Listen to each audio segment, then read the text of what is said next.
All right, guys, I'm super excited for this. This is like step two then of our presentations and everything that's been going on. I'm going to switch over in just a sec because I realize that I don't have it in presentation mode. And me being the weird perfectionist that I am, have to switch it over. All right. Hopefully it failed to load. Why did it fail? Oh, probably because I just switched it. Hang on a sec. Back up, try again. That's why. There we go. Should load here in a second. There we are. Let me know if you can see my slides. Everything good there? Yeah, from strategy to action. I see it. Perfect. Okay, so if it does not move forward, Camilla, I anoint you the person to unmute yourself and say, hey, it's not going. All right, so we are going to be talking about how we actually deploy those pillars from the last masterclass. Don't worry, for those of you who might be watching this in the replay or hadn't watched that just yet, I will kind of go over what those mean again. But if you haven't watched the masterclass from last month on what the three pillars of influence are, I definitely recommend going back and giving that a watch because it'll make more sense from the marketing perspective on why we need those three pillars in the types of content that we're creating when it comes to being an author or a personal brand, which is what authorship is, right? We are personal brands who just happen to create books. And while the books are fancy and wonderful, and the worlds are wonderful, and our characters bring to life our ideas and the readers love those things, they also are following us as content creators, right? So it's important that we come at it from that perspective of, hey, we're people too, and we want to be able to connect with you. And that's kind of where this whole social selling part of things comes in. And one of the biggest things that I've learned over the years, following like Joe Solari and other people, is that the authors who really succeed and personal brands that really succeed are the ones that do make those connections, right? With their ideal customers, their ideal readers. And so when we can come at our social media from that perspective versus just the like, I have this thing, I think you might like this thing perspective, it really does change the dynamic. And you have such interesting and dynamic conversations. So, all right, to get started, again, if you're new here, my name is Carissa Andrews. I'm an award-winning and internationally best-selling indie author, a lot of books out there, CEO of Author Revolution. I am now also diverging into the neurodivergent manifester.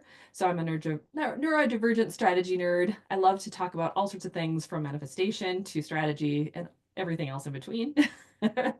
So welcome back. Let's build on your success from last month because there's a lot of really cool things. So here's what's going to happen. We're going to recap the pillars of influence. That's the main three pillars that we talked about in that last masterclass. We're going to talk about why Instagram and TikTok work best for authors. And if you've happened to hear any of the rumblings about TikTok, we'll mention that as well. Types of content to focus on. And then we're going to talk about batch creation and why it's not as difficult as it might seem. Okay. So just to recap, let's go back into the three pillars of influence. Those are authority, education, and storytelling types of content. So when we're talking about the authority content, the reason we are going into authority content or creating authority content is because it's top of funnel awareness. It helps you to attract those new readers who really want to learn more about you, want to learn more about the types of books and worlds that you create, or want to like literally learn about your worlds. Then in the middle, we are talking about education, and that's like the consideration phase where readers are like they're engaging with your content, they're learning whether or not they are a good fit for the types of books that you write. They want to hear more about your world, and they're going to kind of get just that little bit closer to actually buying your books.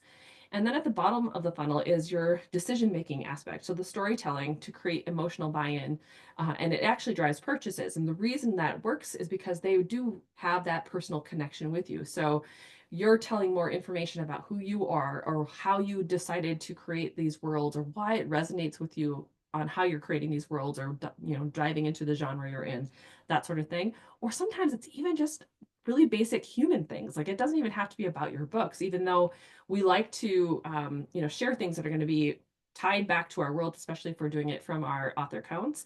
But sometimes something as simple as like, I am a huge coffee person. I love drinking my coffee with XYZ this, or I go to the coffee shop to do my writing, or if you like to work out, or if you like to take walks in nature, like anything that humanizes you helps readers to really understand that, hey, this person is my kind of person, and they do the same thing I do, right?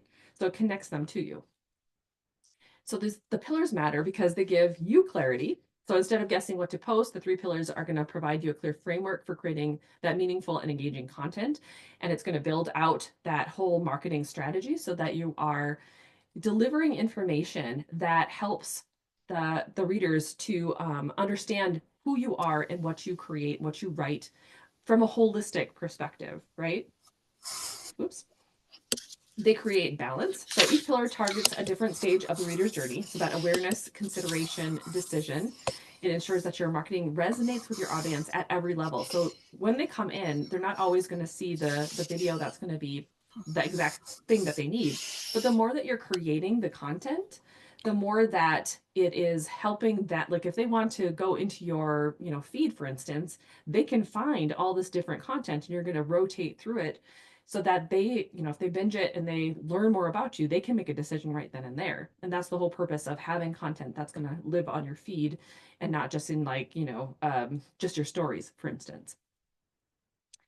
Okay. They also keep you consistent because let's face it, when it comes to being authors, we have a lot of things on our plates, and so if we know what kind of content we're supposed to be creating, we can be consistent and we're showing up regularly in a way that just feels authentic to us, but also keeps us accountable. I know for me, if I don't have a strategy in place when it comes to social media, at least at first, like until my brain gets used to the pattern, I will put it off. Like my brain just kind of goes like the executive function. We were talking about this before the call. The executive function of having to create the posts goes out the window. I've learned this about myself when it comes to all the things that are really important to me. I do them earlier in the morning because that's when my brain is freshest. That's when I can make the best decisions, act on those decisions, and do the things. So like I work out in the morning. I meditate if I can in the morning. If I do it in the afternoon, I've kind of gotten used to the fact that like that's okay too, because then it's like my brain is getting its break at the end of the day. But working out for sure. If I go, oh, I'll work out this afternoon, I'm basically telling myself that's not going to happen because I will reach the end of the day and it's like, nope, I have no more brain power to put my workout clothes on and do the thing. It's just not going to happen. So when we realize that about ourselves and we set ourselves up in a way that helps us and supports us to create the content, it's really a good thing. And when you know what you're doing, when you know what you're trying to say for your readers, that just makes things so much easier. So marketers, I love these statistics. I've been doing some statisticking. Is that a word? It feels like it should be a word. So this was really interesting. From CoSchedule, marketers who document their strategy are 313% more likely to report success. And I think part of that has to do with the reticular activating system too. When you think about it, as you're keeping track of things, you are looking for the evidence of the success of it, right? But also in the numbers, they don't lie to us. And so if your reticular activating system is triggering yourself for like, oh, nothing ever works, no one's doing anything, it's not working, it's just, I'm screaming into a void, but yet the numbers are saying your engagement is going up, or it's saying that your followers are going up, or it's saying something completely different. The way you start to train your brain to see the success that you're gaining is through that strategy and those numbers. Plus, it helps you to see which things are resonating with your audience. You can see very clearly which posts are resonating. You can see which types of content, whether it be B-roll or face to camera or just posts, are resonating. There's all sorts of ways that you can look at the data, and it really helps you to continue to grow in a way that feels good versus like feeling like you're just throwing that spaghetti at the wall, like we talked about last month. Okay, so we're going to recap why Instagram and TikTok work best for fiction authors. They work best for, I think, nonfiction authors as well, but there's a little bit more choice for nonfiction, in my personal opinion. Like things like Substack and LinkedIn can actually really benefit those platforms. But working with fiction authors for the most part, I would say that these two are the best, and I'll explain why. So Instagram is an aesthetic-driven platform performing for polished content and meaningful connections, and it perfect for. But the reason it's so good at that kind of connection is because we're creating beautiful content. We have beautiful books. We have lovely covers. We are creating, if you're using AI, we have some really cool images that we'd like to share. And if it's ourselves that are forward facing, now all of a sudden we have a platform to be able to help readers know, like, and trust us as well, which is what video is really helpful for. And TikTok is more casual. It's discovery based with explosive growth for authors, especially on Book Talk. There's some statistics that I was finding on Book Talk, which are really fascinating. So keep that in mind. What I think is nice about TikTok over Instagram is it feels less restrictive. Like for Instagram, it takes a little bit more time to build up your momentum. So don't get discouraged if you start posting out there and you see kind of crickets on Instagram at first, but you see more growth on TikTok. It's because TikTok has more of this like casual atmosphere. And what happens is if someone likes the post and then they repost it or they comment on it, for whatever reason, their algorithms are way better at like sending that content to other people who are going to like it. And it just kind of grows and explodes from there, which is why I think Book Talk has done such a remarkable job for a lot of authors. Now there is overlap, so it's pretty cool. Like if you create the content specifically on IG first and then save it, you can put it up on TikTok no problem. Like it's almost the exact same structure. There were people back in the day who said, you know, you're going to see more growth, more people are going to engage with it if you're using the native app. I don't see that being the case anymore. Like there are a lot of people who do everything inside CapCut. There are people who do everything inside Canva. So it's like I think these apps have figured out that people aren't always operating in this particular way. So as long as you're changing up your descriptions, and we'll get to descriptions in a minute, I don't see any kind of issue when it comes to saving and repurposing the TikTok or the Instagram reel.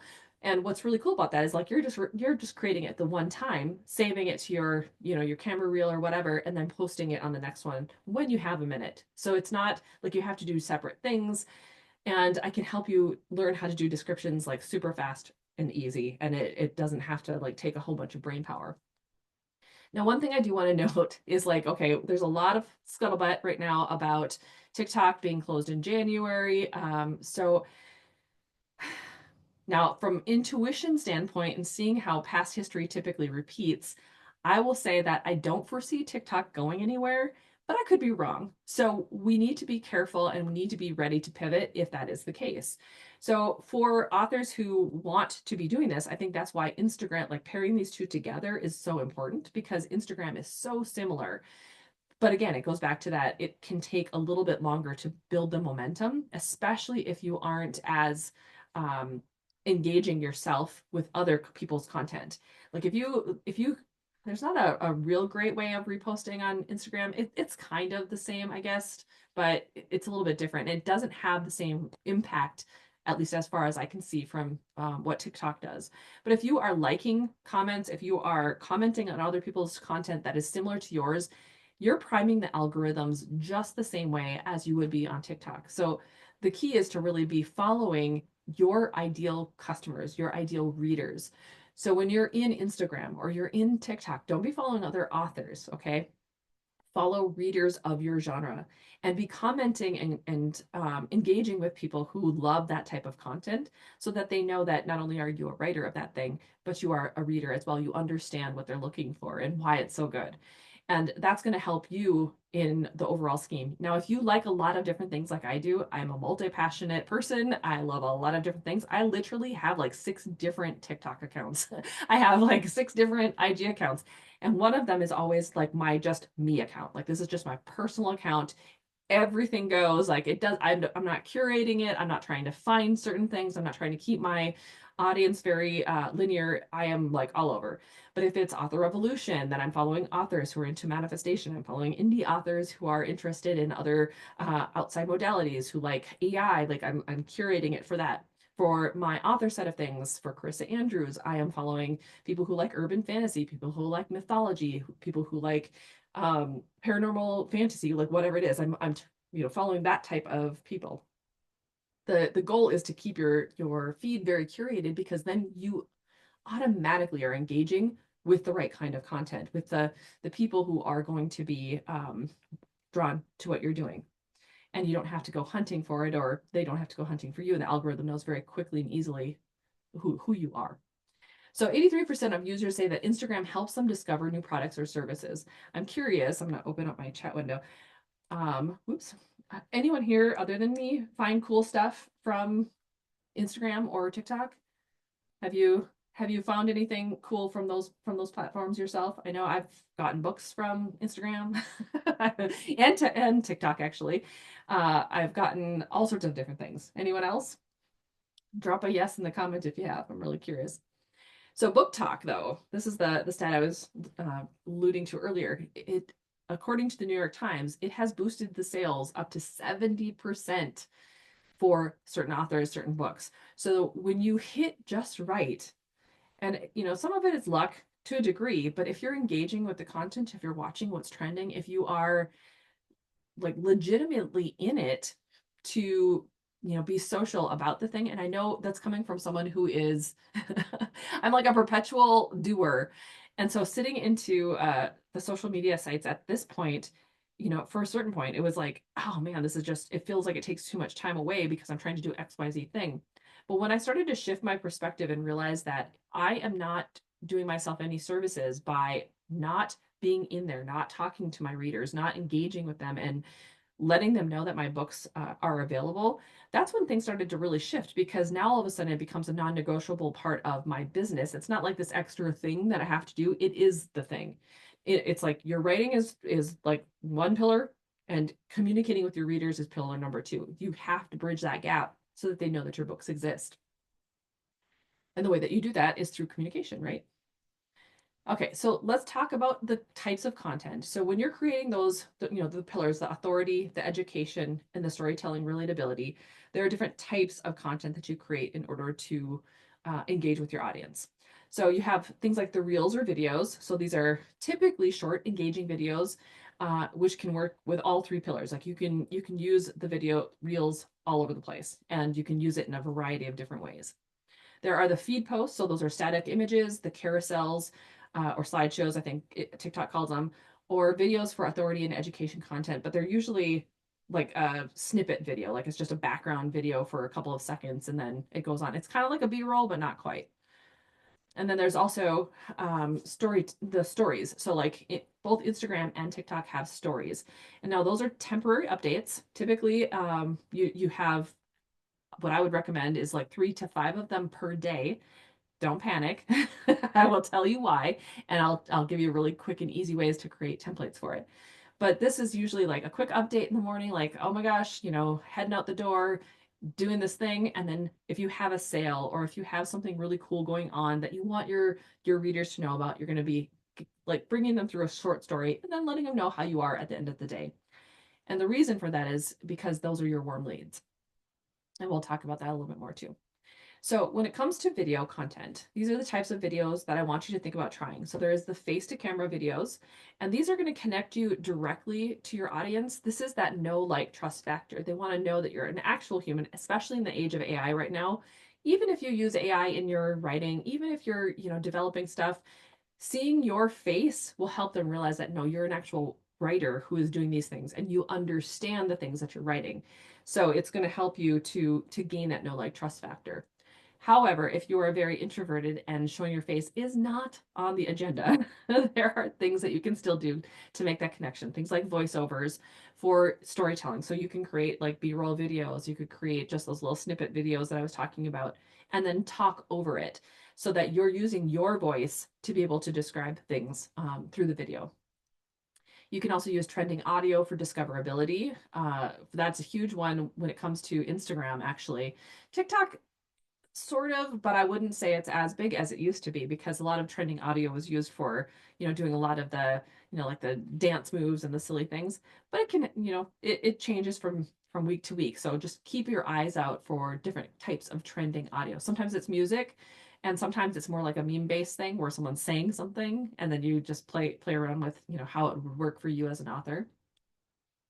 And then those B-roll clips. So you typing at your desk or your bookshelves, like anything that's going to quickly cue them in to the fact that you are an author or this is about books.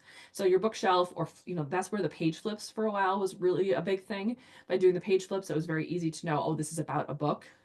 So having that kind of thing, It's kind of low pressure. It helps you to create content that is quick and easy, but it can be, it could be a scene from your book. It could be, 3 reasons why this particular book is going to knock your socks off, or, the 3 main tropes that I really love the most. I love the number 3, so, pick a number. So, why is video essential? Because you're reaching readers, number one, where they are. And Reels have the highest discoverability, videos do on both. So on Instagram and TikTok, they're perfect for reaching new readers.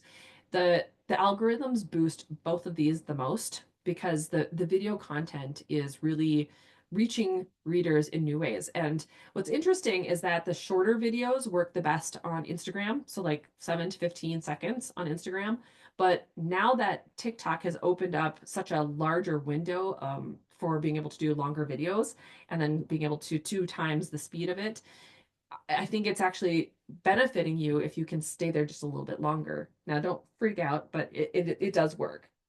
One of the other ways that you can kind of create those longer videos is by creating a live, like going live once a month and just being like, hey, we're going to talk about this world, and invite your readers to come in, give them some advance notice that you're going to be going live on TikTok so that you can engage with people about your books. And as you're doing that, as you're engaging with the readers, it's a longer video that's being recorded and it saves to your feed. And that's a really great way to be able to create some of that longer content. All of them, obviously. So the video content is versatile and it can fit with any of the 3 pillars, like we said, I think a little bit earlier. So the pro tip here is that, you're wanting to make sure that it's accessible.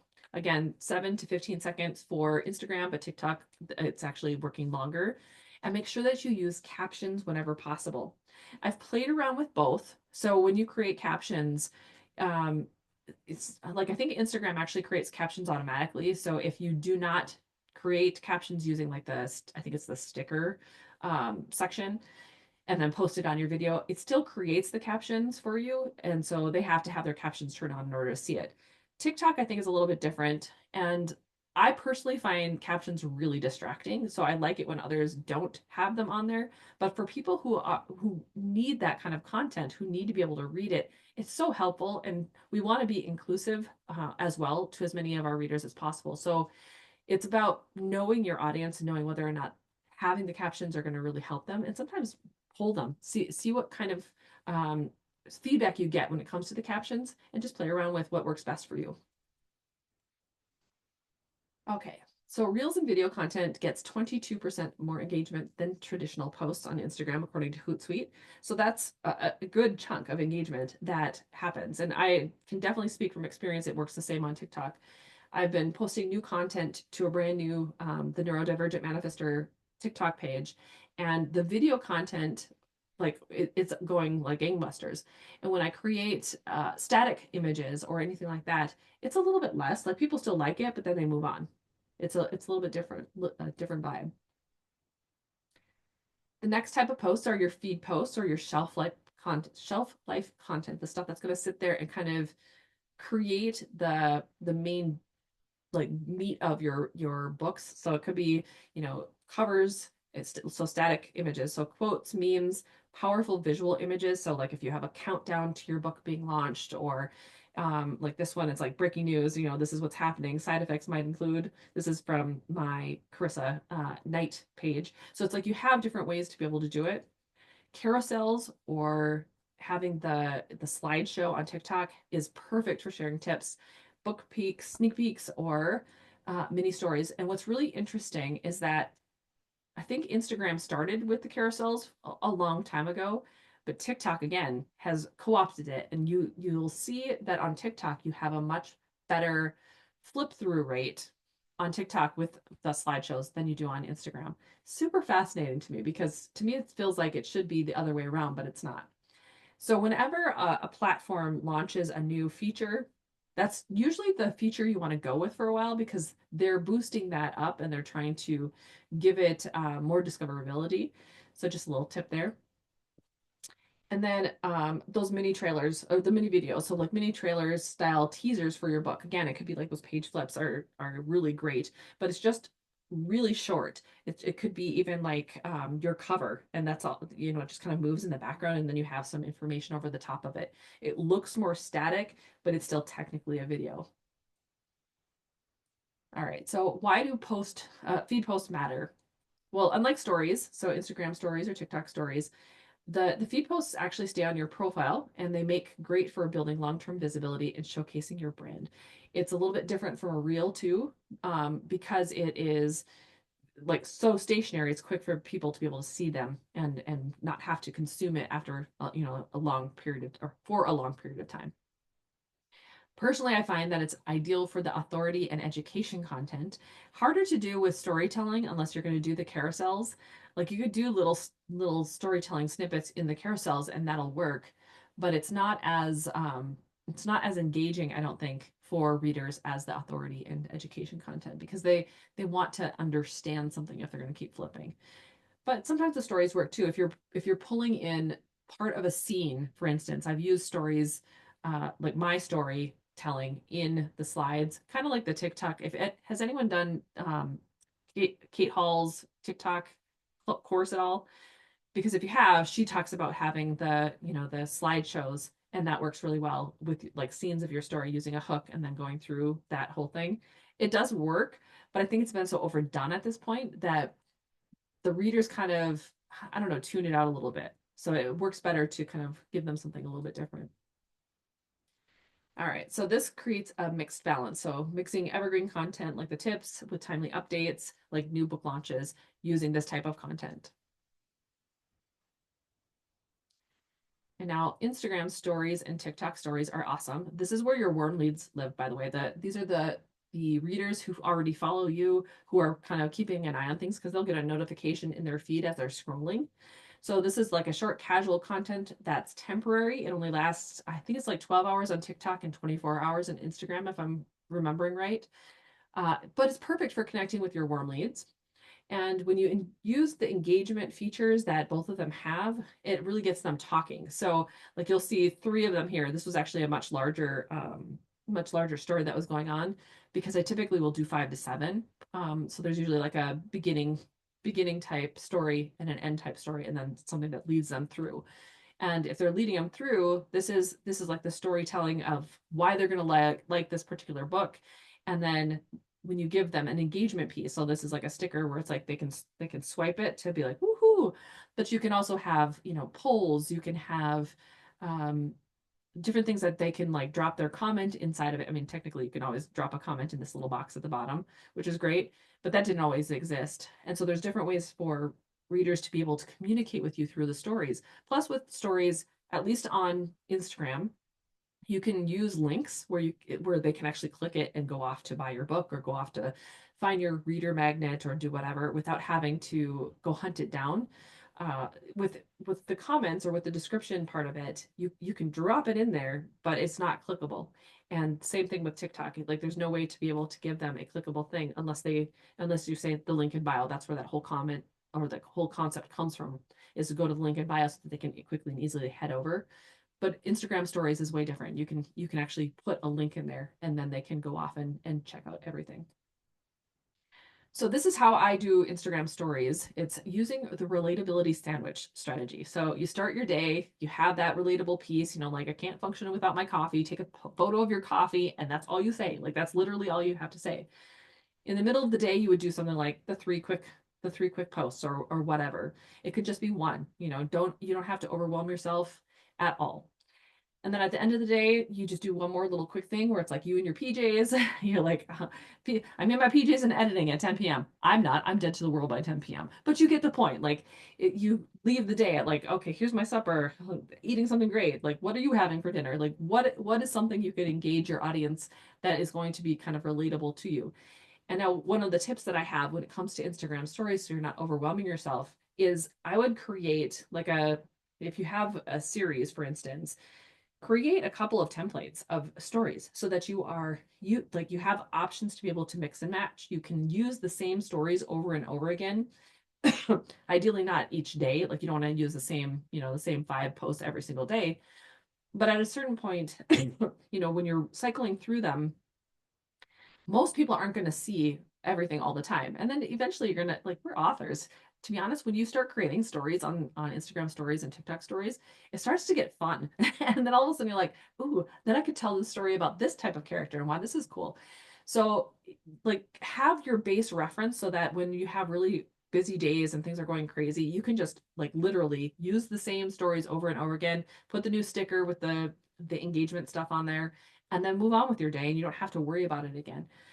Where if you are trying to create new content every day, that's where things get cumbersome, right? So just create it once, set it aside so that you have it in place so that on those days where you just don't feel like creating a new story, you can just use it. Okay, so why stories are crucial is because stories are the most engaged audience coming to it. That's where they hang out. These are the people who are most likely to buy your books. And the reason for that is because number one, they see that through the feed. If they are finding your stories, it's probably because they've seen a post or they've seen a reel and you're interesting to them. And so a lot of people will click over to your face and then go into your stories. And then once they're in the stories, they'll flip through it. If you are the type of author who's like, I have never looked at stories in my life, I don't know what this is or why I'm doing it, do not assume your readers are the same because that is not true. Studies are finding that readers actually love going to stories. Go figure, they like to read stories.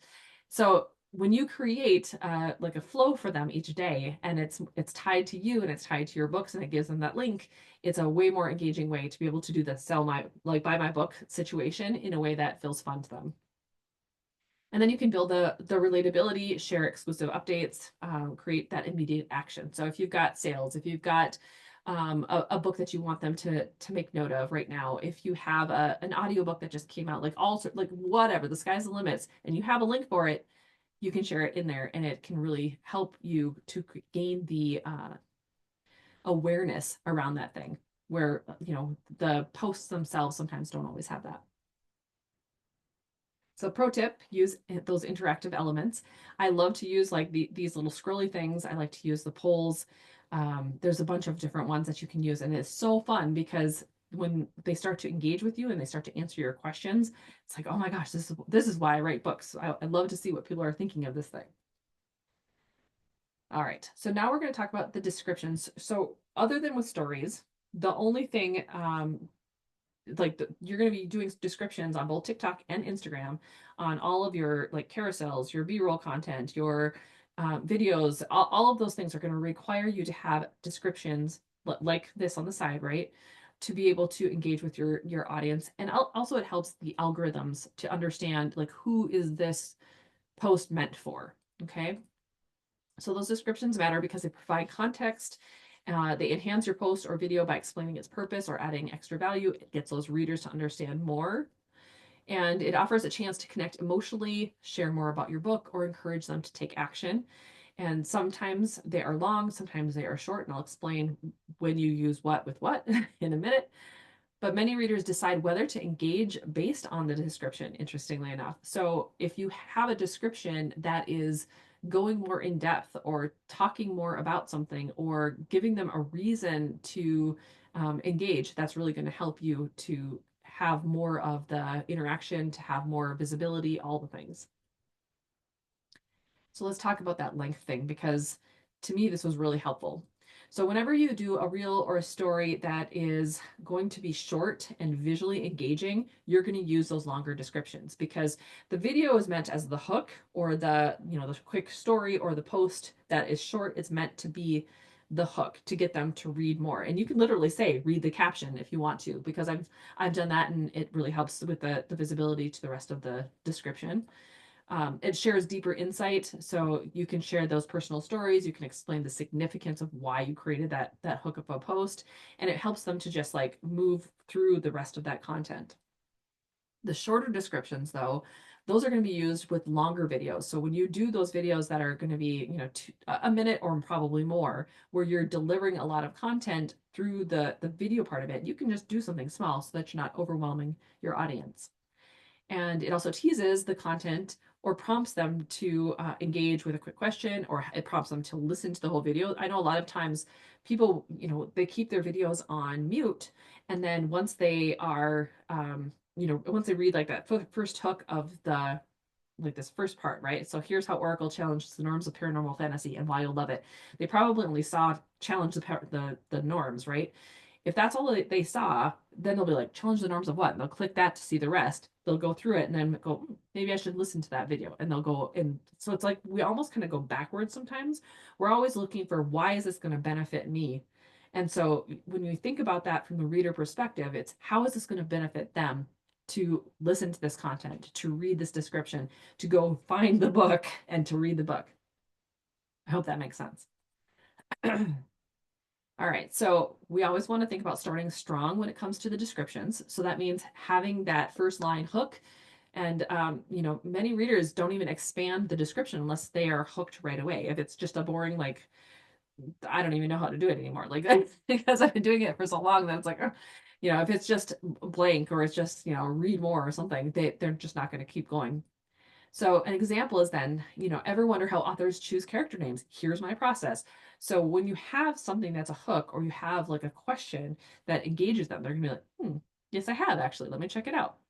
And then you always want to have a call to action when you are trying to drive them to do something. So if you want them to check out that book, if you want them to like or to comment, ask them to do so. It seems obvious, most of the time that, people, if they felt compelled to comment or to share or to whatever, that they would do it.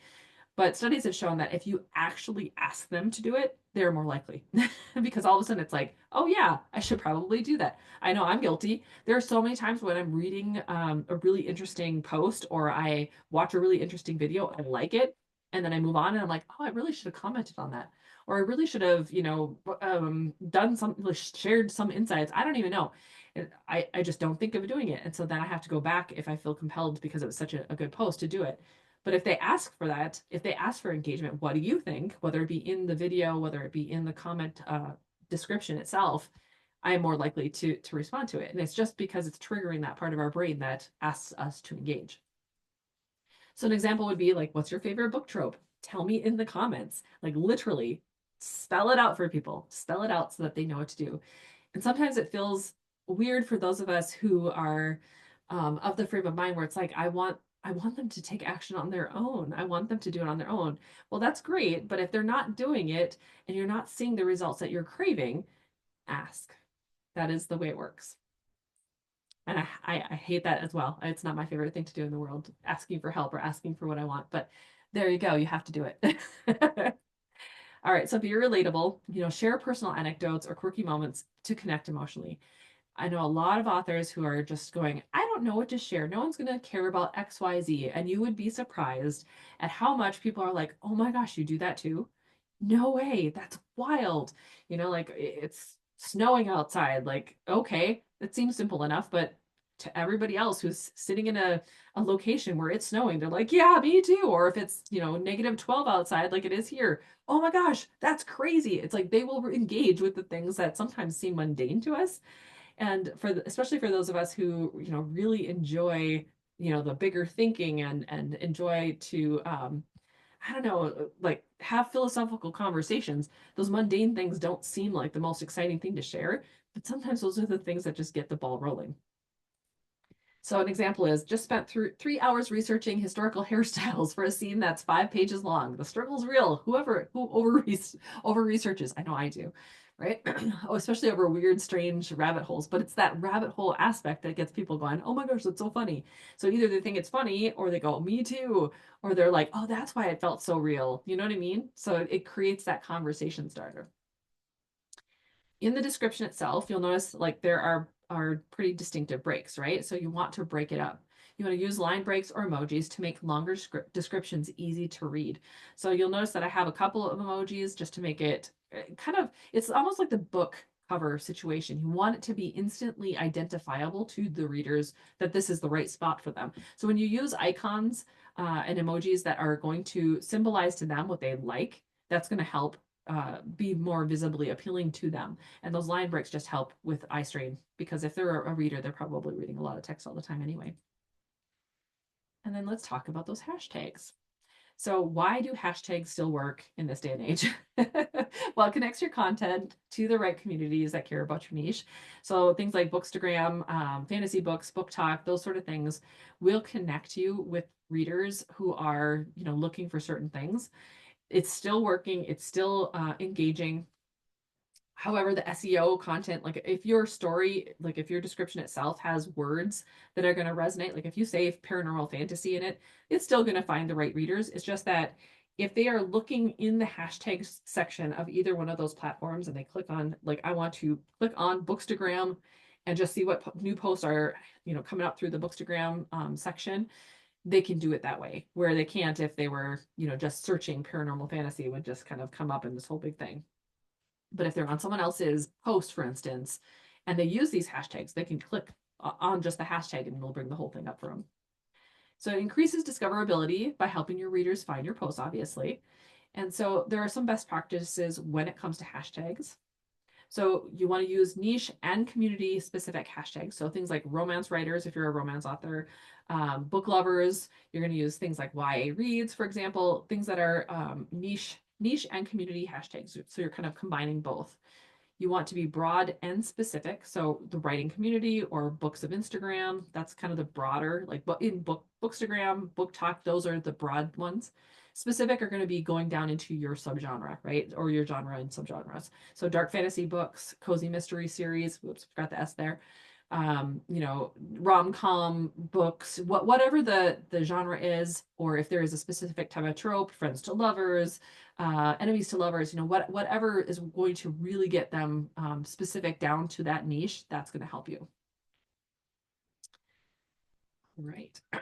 So boosting discoverability with those hashtags, you do want to remember to switch things up, because when you use the same hashtags on every post, it can kind of flag Instagram and TikTok that you're spamming the algorithm, and they don't really like that. So kind of mix and match the types of posts or the type of hashtags that you're using so that it's not the exact same ones every single time. And one of the things that I love to do is, have either a preset hashtag group so that for a specific group or a specific series, I have like a group of hashtags I use, or I feed that information into Chat GPT. That's been my like best friend when it comes to descriptions these days, because Chat can help you to curate some really great descriptions so that you're not overtaxing your brain to the point, like, we are authors and sometimes we're not great at copywriting, for instance. Like, we know our stories to the point where we get debilitated by, like, how do we make this interesting to a reader? Chat doesn't have that problem. Like, you can feed it all the information about your book, all the information about your series, all the information about your ideal customers, your ideal readers, and who they are and what they're looking for, and it probably already knows way more information than you do, and have it develop the descriptions for you and the hashtags so that it's not constantly repeating itself. And the more you work with it, the more you use ChatGPT to do it, it just cycles through the different hashtags too. And you can tell it not to use, like, if you have a chat that is only for descriptions, for instance, you can tell it don't repeat the hashtags in like alternate the hashtags in each post or something along those lines. And you can even give it, like, if you create the hashtag sheet, like I was just saying, like having that group, like let's say you have a sheet of hashtags that you're going to use for this particular series, you can say, choose from this particular thing, but find some new ones every single time we are going to create a description. And Chat can do that for you. So speaking of Chat, let's talk about Chat just a little bit. So for me, I use it all the time when it comes to those descriptions, because I just don't have the bandwidth to be creative with those descriptions as a like person who is doing so many different things. And so for me, I like to just go, okay, this is just living on in this little post. It has a way better grasp on copywriting than I do, so we're gonna just ask Chat. So an example prompt would be like, I do this actually, if you use ChatGPT on your phone, like you're seeing on that image there, I use the voice record. So you can either you like tap this thing and you're actually talking to Chat where it talks back to you, or if you use a little microphone, it will just dictate it for you. So you can just dictate what you're asking. So you could just say, hey, like to your phone, I'm just posting a reel showing my writing setup as an urban fantasy author. I need you to generate a longer description for both Instagram and TikTok separately. I always say that just to make sure that it knows that I want two descriptions. I want to use the storytelling relatability framework because remember, we have authority, education, storytelling. So you tell it what type of content you want it to create that highlights my workspace and encourages engagement from readers. Include relevant hashtags for each platform. So if you have a specific way that you want those hashtags, you can also say it that way. But when you say it like that, it will go, okay, and it generates those two descriptions, boom, right there like that. And you just copy, paste, or if you need to tweak it, you either tell it to change certain things or you edit it yourself. But it's so much easier and you can move on with your day without having to spend a whole lot of time, trying to figure out like, how do I create this post that's going to be engaging to my audience? So you can actually ask it to create those hashtag lists for you. You don't have to come up with them yourself. Although I will say, if you are engaging in any of the platforms, you're probably going to see trends in hashtags that chat isn't completely familiar with. So for instance, right now for me, because I am, studying more with the autism, neurodivergent side of things, the ADHD, like what all that stuff is, and spirituality and manifestation, I'm seeing a lot of trends across different platforms, right? So there are things like 4 a.m. club that like chat would never think for me to create a content based around, but I know how to create it because I've been watching videos that are like that and I see how it's tied to the stuff that I'm trying to create, for instance. So just keep an eye so that you're paying attention to the hashtags that you're being drawn to as well. Because if you're going to be talking to your audience, you're probably seeing things that are still going to be in your field, your wheelhouse, that is going to be connected and tied back to your readers. But have it create your hashtags for you, the hashtag list. It can be 10, it could be 20, it could be 100 if you wanted to, and it will come up with whatever number you ask it to come up with. All right. It can also write those calls to action. So when you're creating everything, you could say suggest a call to action to get readers to sign up for my newsletter after seeing a post about bonus content. Like let's say you liked writing the description yourself and you just need the call to action. That's how you would use this. Or if you want to make sure that there is a great hook at the beginning. So sometimes chat knows this instinctively. It will do a great hook at the beginning of the description. But if you're reading it, you're like, that one hook me in, you can have it tweak it. Just remember, like with chat, there's iterations. You can say, hey chat, I like this description, but it needs a stronger hook as the opening sentence. Have it reiterate and go over again and create until you feel like it has done its job properly. Okay, now this is my favorite thing to include when it comes to the social side of things. And the reason I like this is being able to engage without having to be on social media all the time is really powerful. So this is where ManyChat comes in. And I use this a lot for Author Revolution, and I'm starting to incorporate it over into manifesting, neurodivergent manifester. But I also have small ones set up for my authors, for my author side, for Instagram only. So this only works on Instagram. It does not work on TikTok as of right now, but it helps you to create and engage with your readers in a way that is more automated. So if there's something that you want to be able to use or to like send out to them, this is how you would do it in a way that you don't have to be engaging in every single comment. So why use ManyChat? So it automates responses in the comment section and then can auto trigger like a DM over to your readers. And it makes it easier for you to interact with them consistently and instantaneously. So it saves you time while still having that personal touch, while still delivering the thing that you ask them to take action on. And I'll explain that in a second. So, like for instance, you direct readers to sign up for your newsletter and or grab a freebie or to learn about your books in a specific way, to like all sorts of different ways that you can ask them to do things. And the way it works is that you're going to set up a keyword as a trigger. And so if you've ever watched a video where they're like, hey, comment podcast in the comment section and I'll send the link over to you, whatever the word is, they're using ManyChat to do it.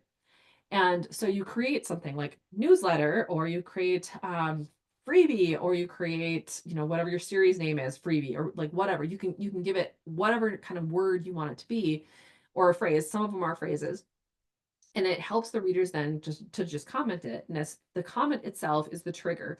So you can see like when someone comments on your post or reel with a specific word, like inside it, it will be then, and you set the rest of the information. So then it will, like, number one, it will like their comment, it will comment to their comment, and then it will send the DM over to give them the thing that like you promised to give them once that happens. So it's like this multi-stage automation that happens instantaneously in the background. So good.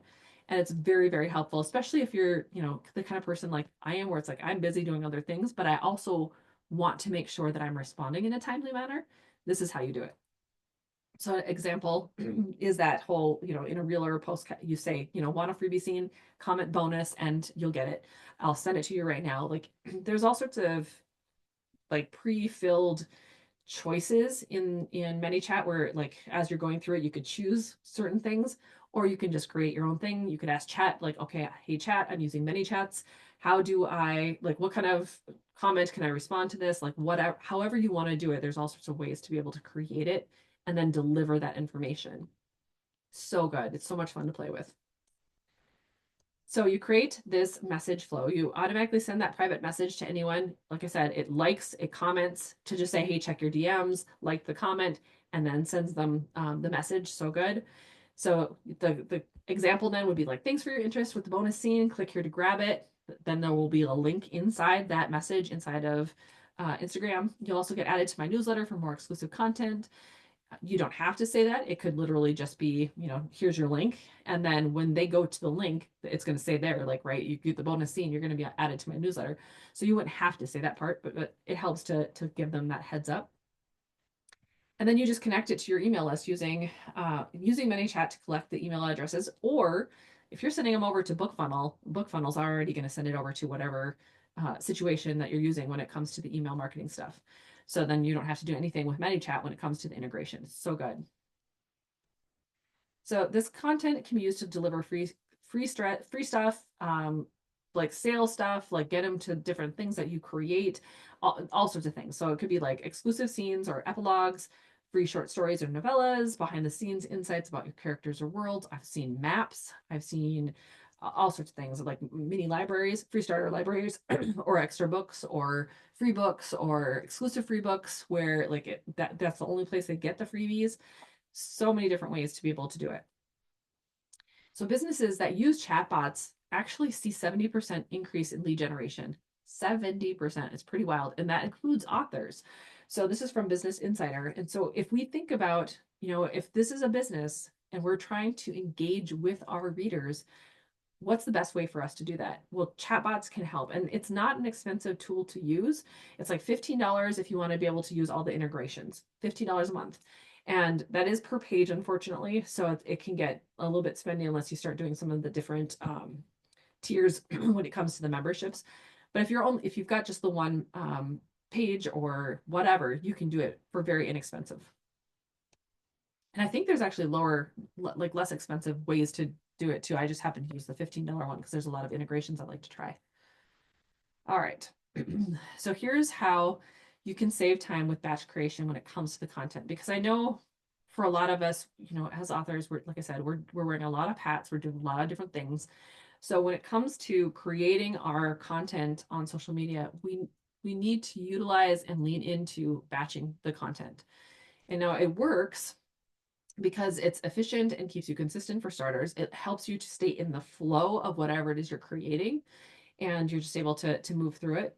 It eliminates that stress of what the heck should I post today, because you've already gone through, created your calendar, you know what you're going to create. And again, you can use chat for that too. You can say, hey chat, we're going to create a combination of what we just discussed, where it's like the video content, face to camera content, the b-roll content, the static posts, whatever. You like tell it all those types of posts that you want to create, and then also mix and match the three pillars: the authority, education, and storytelling relatability type of posts. Jumble them all up in your like randomizer, and then for the next 30 days, give me like ideas based off of that. Right. And if it knows anything about your series, if it knows anything about your worlds, if it knows anything about your processes, if you've been using chat for a while, it should know these things. It can give you really good, like detailed information. Or if this is the first time you're using chat, then you just say, I just need like a combination of things, and give me some blank spaces so that I can fill it in myself, or I can like figure out how to do it. So good. Okay, so the batching strategy that I recommend is creating like 1 or 2 days a month to just sit down and create content. Now, if you are like me, where you are not always like engaged in this type of content every single day, I would recommend not scheduling that day where you're going to sit down and do it, and wait for a day where you're feeling like really motivated or feel like uh, the energy is flowing for it. Because there are some days where like the executive function to create all those posts or to do the videos just does not exist. Like it's not going to happen. But there are other days where it's like today I woke up and I was like, I could do a whole bunch of videos, and I created, I don't know, 6 or 7 of them today, just because I had like some cool ideas that were brewing and I knew what I wanted to post and I was doing whatever. So think about, are there a couple of days a month where you usually feel pretty good, and then use those days to batch the content and then have them kind of ready to go. So create that mix of reels, feed posts, and stories for each of the 3 pillars as they relate to your books. You don't have to overcomplicate it. You don't have to post something every single day. That is not necessary. I will tell you more information about that in a second. But you do need to be posting consistently enough that your feed will have the 3 different pillars going throughout. So if someone lands on your feed and they want to learn more about you and they want to learn more about your books, they have that opportunity to kind of scroll through it all. But repurpose whenever possible. Like we said about, Instagram. Repurpose the Instagram over on TikTok. You can do that for all of the posts, not just the videos.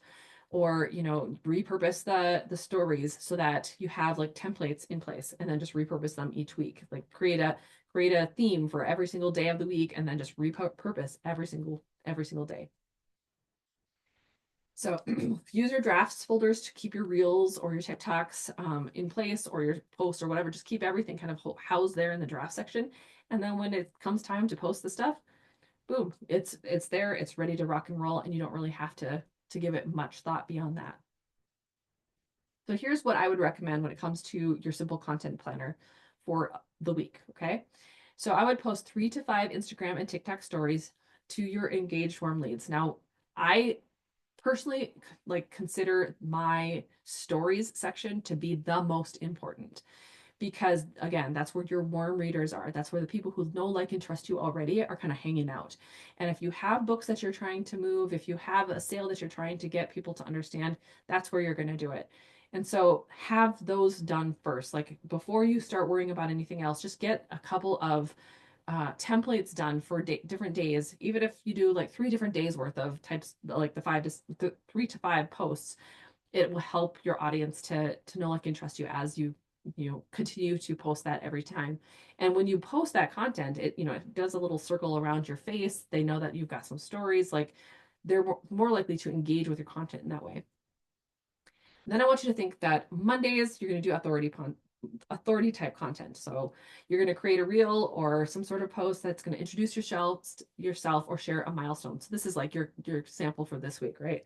So share information about you or a milestone, like how many reviews a book had, or this is my X number of book, or whatever the case might be, or just share a review that you really enjoy. Wednesday is education. So do something like a carousel with 3 reading tips, or a behind the scenes moment, or 3 reasons why you're going to love XYZ type of book, or whatever the case might be. Just create an education piece. And then on Friday, I want you to focus on storytelling. So post a B-roll with a longer caption to detail a story about why you write. So you're going to have, a B-roll, whether it be page flips, or it'll be like your desk, or it'll be you typing, whatever the case might be. And then just have some text over the top of it, or like have a hook that goes across the video itself, and then say, read the description, so that you then go into the story about why you write. All right, so just remember, consistency here matters. It's not about doing it a bazillion times a day. It's not about, being the first to get to 100,000 followers, whatever. It's about that consistency, so that you can build as you go, and so that you can make those connections with your readers. They need to know that you're in here for the long haul, that they can find you, that you're posting new, fresh content. They don't care if you're posting every single day. They don't like if you miss weeks of content, it doesn't matter as much as, just coming back around to those stories. So if there's nothing else that you can do, you have no more functioning when it comes to being able to create content, but you can do those stories that you've already created the templates for, and post those real quick, and then just move on with your day. Do that. Even if you only post 1 image in your stories, like, you don't have to do the whole thing, but just remember, Stories do tend to work better if you have a story that plays out, but you don't want it to just be memes. You don't want it to just be one type of content. You want to kind of drive your readers through a story to get to an end result. And it just helps them to stay in touch with you so that they can see what you're up to and see what's going on in your world. Whew, I talk fast. Okay, there we go. We got to the end of that sucker. Kathy and Camilla, what questions do you have? Wow, that's a lot of really good stuff. Sort of taking it all in, and you just in terms of making it, translating it, making it work for where I'm at right now. It's still going to take me a bit before I can have that consistency. But I love the insights and some of the little things I've never even heard of, many chat or and I was sort of familiar with the stickers, but not really. Okay. So yeah, so thank you very much. And I'll let you know. Yeah, no, no worries. um, I will say, like in the yeah. beginning, when I first started playing around with this new concept and seeing how it works for us as authors, it's very well for me. I, of course, dove in the deep end and was like, let's do all three of my platforms all at the same time. And so then it was like, oh, but if you're doing just the one, like just if you can kind of lean back and be like, this is fun for me to engage with my audience, like just change the mindset just a little bit. So rather than I had to learn how to do this thing and I don't really care to figure out social media, because I know that was my mentality for a while.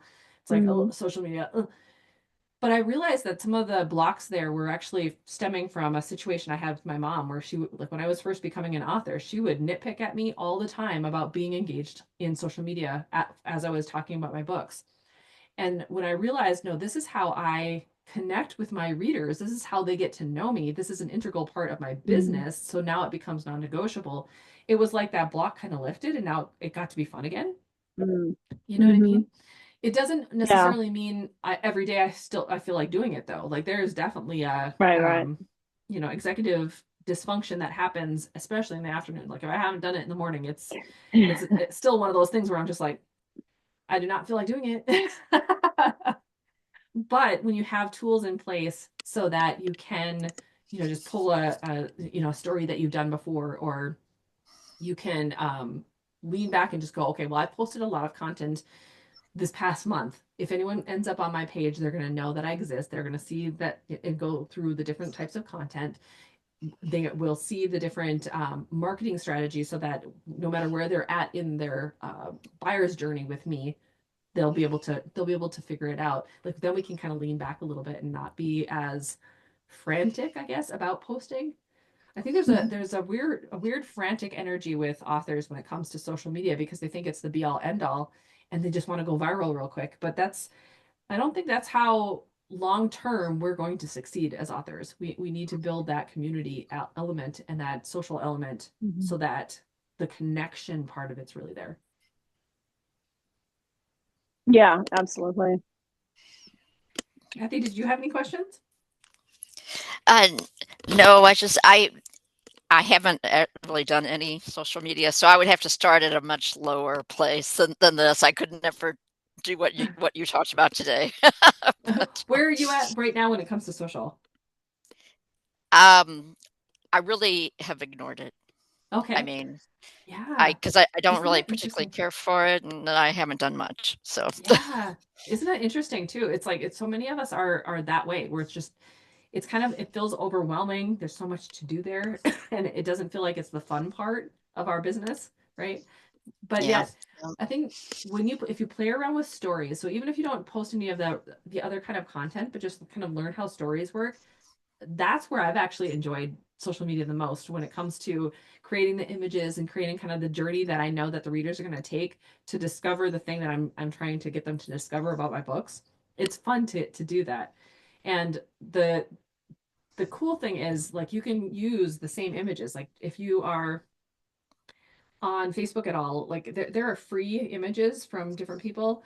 And so if you happen to stop and see an image that fits your genre a little bit, you'll start seeing a lot more people who are posting like free images. And then you just save them into a folder that you can just quickly pull up and reuse. And then you use the image in the background and use like the little typing tool inside of Instagram or inside of TikTok, write the little piece out, drop a little sticker in and move on to the next thing. So it gets to be fun to just create this little story, this little journey that they move through. And then, like I said, you get to use links, you get to use ways to be able to engage them in new ways. And people do, you'll be surprised how many readers like that process. And so that part, it feels creative. It feels like it's tying it back to the fun part of our books. And then it almost kind of it triggers the creativity of your mindset around those books again. Because for me, it was like I would sit there and kind of brainstorm, like what did I love about this series, or what did I love about this book? What would I love for them to know that maybe they won't know unless I tell them or unless they read it already. And so there were fun ways that I could rethink about stories that I haven't thought about in ages, because it's, I wrote it in 2020 or something. And all of a sudden it's like, oh, I could do that again. That'd be fun. Like all sorts of neat ways to be able to think about your books and share that experience with them so that they feel excited about the books too.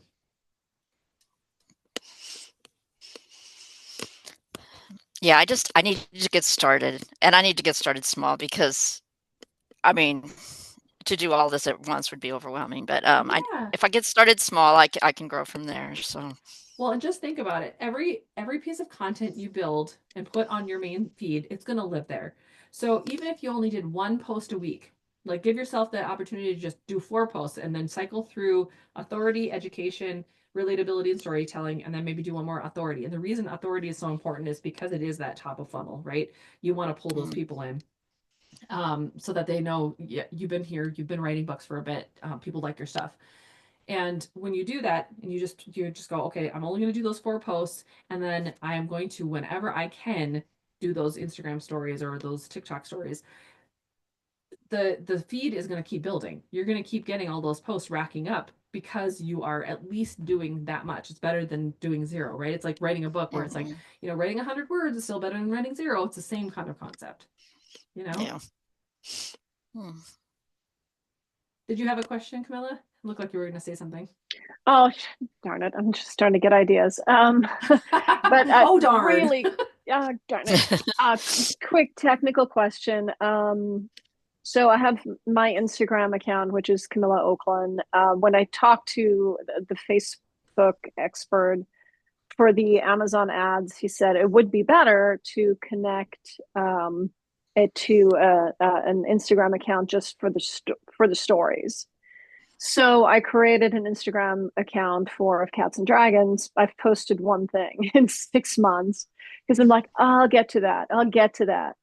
So I'm like, well, I I know where he was coming from, and when you said you have 6 of them, I'm barely able to post in one. Yeah. So, however, if I take, because it's really all Of Cats and Dragons on my Instagram, if I take everything and move it over, and it would take some doing, do you think that would be worth it, or just create new? Okay, so number one, why is he saying that you need to have it just for the series? I don't understand that. Yeah, he I don't know. I did ask that, and I think it had to do with the trust that um, the ad is going to a book series rather than going to a person. So there's not my face, but there's I the don't agree with logo that at face. Yeah. all. Yeah. I Okay. mean, the best way to, like, they're going to have that no like trust factor if you've got any images within your feed that show cats and dragons, right? So when Yeah, they when it's they see that yeah. stuff, it's like that's already building Yeah. that. And then on Yeah. top of it, if you say author of, so if you have your Hmm. name and then say author of Cats and Dragons, that's building that no like trust factor too. Right. It's like that wouldn't make any sense. You could, however, change your like so I would almost delete the other one. And if you so you'd still want it to say your name because you're still the Yeah. author, you're the person that's doing this Yeah. thing.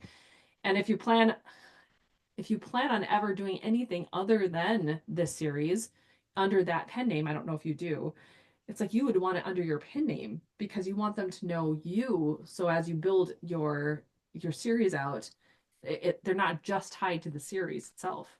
Right. Yeah. Yeah. I'll take a look at it. I actually tried to delete that account, and I must have just been really lame at it because it wouldn't delete. Good, because you don't want to. Which one were you deleting? The one that has nothing in it. Okay. Okay. I was gonna say the other one. I'm like, you want to keep that one. Yeah, I yeah, mean, if nothing yeah. else, like if you were really concerned and you wanted it to be like that, you could change your username to be of Cats and Dragons, and you could change your name. Like you could do all the changing within the one that you already have. You don't have to create a new one for that. But I don't necessarily agree with that because as authors, we are personal brands. And as we evolve and expand, there's a very high chance that you're going to want to create more or in a slightly different, even if it's a spin-off of your series, it's like you want to be able to have them connected to you so that they understand who Yeah, you are. yeah, So yeah. yeah. No, I agree with you, and obviously, I haven't used it, so yeah, I'm keeping everything on Your that one. intuition Is was yeah, on that. Yeah. yeah, yeah. Sure, I'll do that. Mm-mm. Right. I created a Great. couple of Facebook pages for some of my series because people are like, oh, yeah, you want to have this was way back in the day. Like I have one for the Pendamis Chronicles and I have one Mm, for the Windhaven Witches. That one was specifically because I was trying to list aim with the Windhaven stuff. And I haven't done that since because it's like there isn't like unless you are actively using it for a purpose. So like the Windhaven ones, I was going over to reader pages or reader groups or whatever and commenting as mhm. the Windhaven Witches Yeah. rather than commenting as myself, and so it was just like that brand awareness thing. um, but other than trying to use it for tools like that, there's not really a reason to have it be under your series, especially if you plan on writing more than one. Yeah. Yeah, for sure. Um, cool. Well, this is it's giving me a lot to think about. So thank you. Really appreciate Yeah, it. you bet. You're Uh, welcome. Any other questions before we log off today? No, it's definitely been helpful. You're like mind exploding. Just remember, take time. Like nothing has to be implemented all at once. I give you an Yeah. example week or whatever, but it's like you have to start somewhere. And so just allow yourself the opportunity to play with it a little bit. Even if you're doing is playing with how do stories work and play around with it and don't even post it. Like just Mm, learn how the stories work so that you can kind of get familiar and like it, or start watching different people and what they're posting and see how is Mhm. it working? Like what does it look like? What engages you on their stuff if they are posting anything like that? So just like if you're on Instagram, pay attention to the ones that have like the stories circle around their image and just kind of go through their Mhm. stories for the sake of like learning, because you're going to Mhm. get some invaluable information about how they engage their audience, and it's going to help a lot. Excellent. Very Yeah. cool. Yeah. Well, guys, next month, just so you're aware, I will not be teaching the master class. I'm bringing Lillian Sue in. She is a PR specialist, and she's going to be Ooh. talking about PR for books. So Wow. she is doing the master class next month, and I get to Oh, sit back and just incredible. listen. So Very fun. That's yeah. great. So it's going to be a great class, Excellent. and it dovetails really nicely with all the stuff that we've been teaching here Yeah, when it yeah. comes to social strategy. So Cool. Very, yeah, very good. Well, have a good one. Have a yeah. good weekend. It happens to be Friday right now. Right, yeah, it is. Yes. right. Have a wonderful Christmas for Uh, those of you who I will not see Yes. before then. Yeah. Camilla, I'll yeah. probably see you for sure because we've got See, band and yeah, I think rapid so. release. Yeah. Yeah, so we got a bunch of Yeah, things coming up. there's But stuff. All right. awesome. Okay, well, have a Cool. great weekend, guys, and we will see you soon. Thanks a Bye bye. lot. Thanks. Bye.